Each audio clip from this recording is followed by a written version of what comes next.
about 2 days ago, I won this OnePiece TCG tournament called Supernova Showdown by PureTCG with Red Green Law. This was the deck distribution for anybody interested. So the tournament was only 16 players, 16 players total. So there was 4 Doflamingo, 4 Odin, 4 Law, 2 Kid, 1 Kaido, 1 Zoro, and I won the whole thing with Red Green Law. It's kind of interesting that there was 1 Kaido, because the 1 Kaido was also the same Kaido that I played in the finals. But that was the tournament there. These were my matchups. So I went against Odin, which I 2-0'd.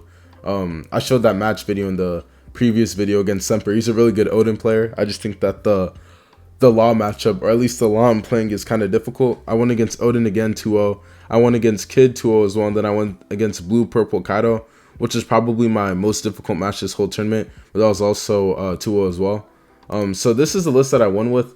Honestly, there is a preferred list I have, so that's the list that I'm going to be discussing and stuff like that in this video. But before I go ahead and discuss that list, I will just let y'all know. So my idea with this list was I don't even know, bro, because I had the Rizos in, because I thought having Rizos and Gordon as an advantage engine and just focusing on going into Kid was really good.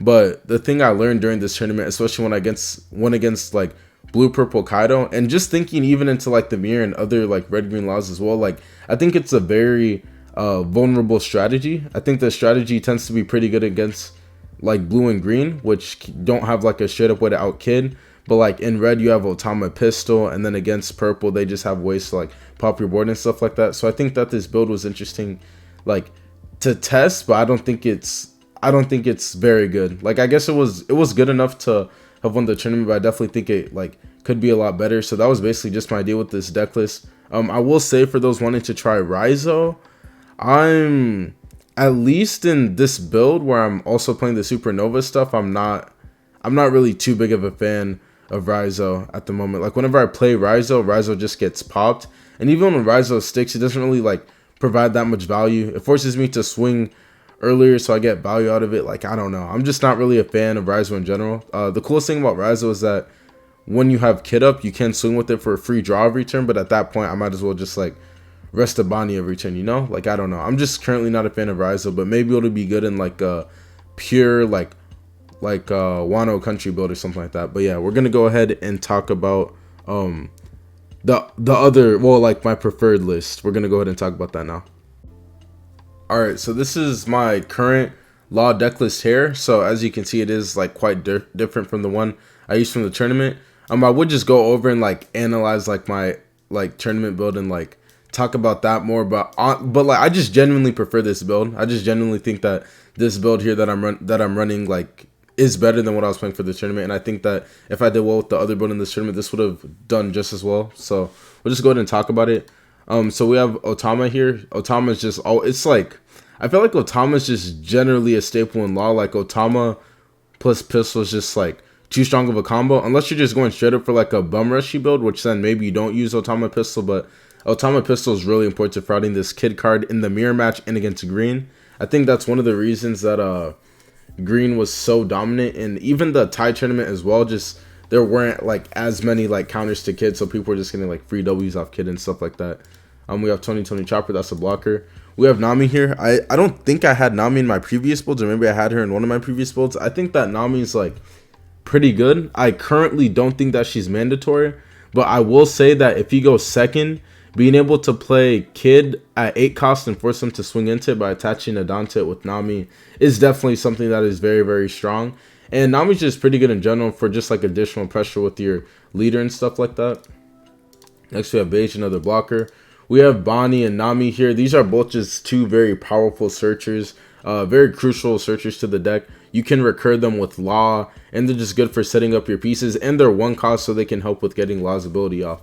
One thing I would recommend for players who are new to Law is when you play Bonney, you generally don't want to rest her early, because you want to build that board all the way up to 5 pieces. Then you want to rest Bonney, then you want to bounce Bonney back to your hand, or you at least want to play the blocker Law or something like that to protect it. So that's just one thing I want to say for new Law players. I think the only situation where you rest her early is if your hand is bricked and you know your opponent can just out it, or will out it the following turn. We have 2 Sanji here. I'm still kind of just debating what I want for my 2K counter slot. Like, this could really also be an Usopp. The main thing, I just want it to be a straw hat. I just wanted the 2K counter to be searchable off of Nami. And I think Sanji's also pretty good into, like, decks that are focused on discard. I know I saw, like, this deck the other day that topped in Japan, I think it was. And it was, like, a discard-focused deck. And they just didn't swing at your life at all. So Sanji being able to add life to your hand is also really good against decks like that if they do become more popular. Here's Monkey D. Luffy. I've been sleeping on this card. Like, I initially tried it, and I thought it was bad just because it would get cleared. But I think that, like, so when I tested this card, it's when I first built the deck.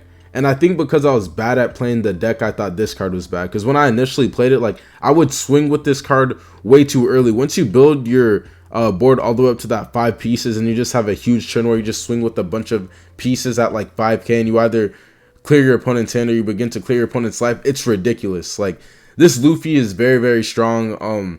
Honestly, this Luffy might just be a staple in Law, bro. Like, it's just being able to attach 2 of your rested Don to swing for 5k is absolutely ridiculous. It's just good. Like, calling Zoro is already good, right? So it's almost like having it's almost like the equivalent of having a Zoro, if that makes sense, because it sets up your Law plays and then you can just, like, swing with it. Like, unlike your other 1 cost and 2 costs that they just stay there, they don't really, like, swing or anything. They're just there to get bounce the hand later. Unless you're Nami, then you have a little bit of utility. But this card can just attach 2 rested swing for 5k. Absolutely ridiculous. Next up, we have Killer here. Killer here is just very important for, like, basically just, like, the Zoro matchup and stuff like that. The Zoro matchup, the Oden matchups. It's just really good into aggro. It's also good into the mirror as well. It's pretty much just good against, like, any red and stuff like that. It's also it also can even work against Kid if they have, like, a random rested 3 cost or less card. This card is kind of bad into purple, but that's fine. You just, like, use it as a counter instead. I think being able to recur this card with Law is really good for, like, mass clearing, like, boards. Like, if a Zoro player just swung at you, like, way too much. So Killer's really good. Nico Robin, really strong card as well. I have it at 2 at the moment. Maybe could go back to 3 in the future, but whenever I play this card, it generally does get outed. But when it sticks to the board, it has a lot of pressure. So I think this card is just good to have in general. It combos really well with Otama. As I said, potential 3, but I think that the space is kind of tight, and it gets outed a lot anyways, but I think it's a card you still want in the deck, so I have it at 2. Zoro. Zoro's just a really good card. It's a multi-attacker. It's a rush attacker that can also, like, multi-attack. So when you call it, it can just attack the turn it's played. You can recur this card with Law to get 2 swings off with it twice and stuff like that. So Zoro's just a really nice pressure card to have. You can even just play it as a 3 cost 5k and not swing with it if you're still setting up board and stuff like that. So I think Zoro's just overall really solid. Here we have one of Monkey D. Luffy. So I'm going back and forth on this. I had 2 initially, but I did want to test out the 2 Hawkins, which I will talk about later.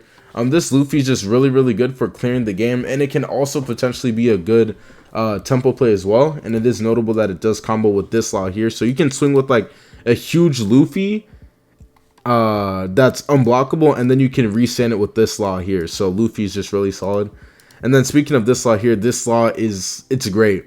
Like, I think this card is also basically a staple in Law. Like, being able to resend one of your Supernovas or Heart Pirate trade cards is huge. Like, you can just swing for huge numbers and resend it. It basically gives you, like, a pseudo effect of, like, what red green Luffy has. Like, it's absolutely ridiculous, and it works with so many cards in this deck. It works with Monkey D. Luffy, it works with Zoro, it works with Law, it works with the other Monkey D. Luffy, and it even works with Basil Hawkins.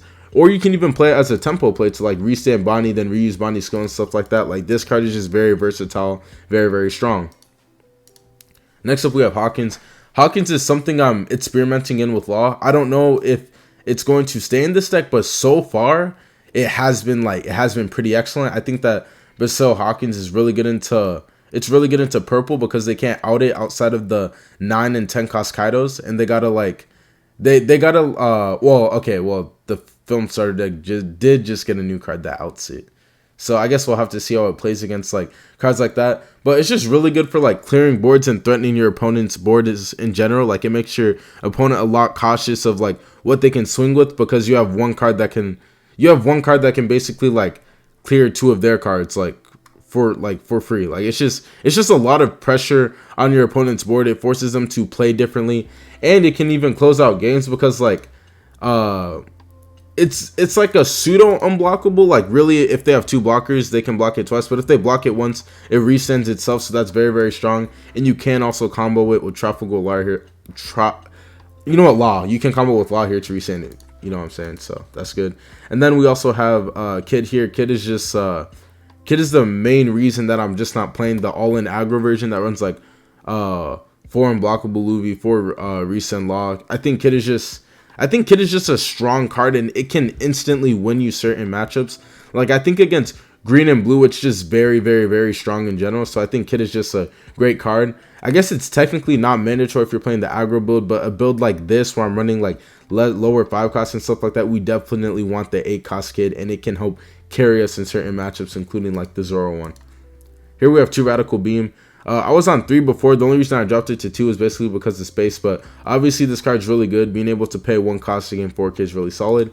Last but not least, we have Jet Pistol. I know I have seen some Law decks in like Japan and stuff like that without Jet Pistol. I think that in this build I'm playing where we're more like focused on like the Kid top end and stuff like that, we definitely want Pistol because it's just too important to combo off with Otama and stuff like that. So this is my current Law deck list. I think that this is like fairly different from the other 2 Law deck lists I currently have on my channel. So I am definitely open up to suggestions. Let me know what you guys think about the deck. Let me know what you guys think about Basil Hawkins. I think that this card is like pretty strong. I think it's pretty like slept on at the moment. I think we might be seeing a lot more of it in the meta soon, potentially, but you know, we'll see how that goes. And with that, I will catch you guys in the next one. Peace.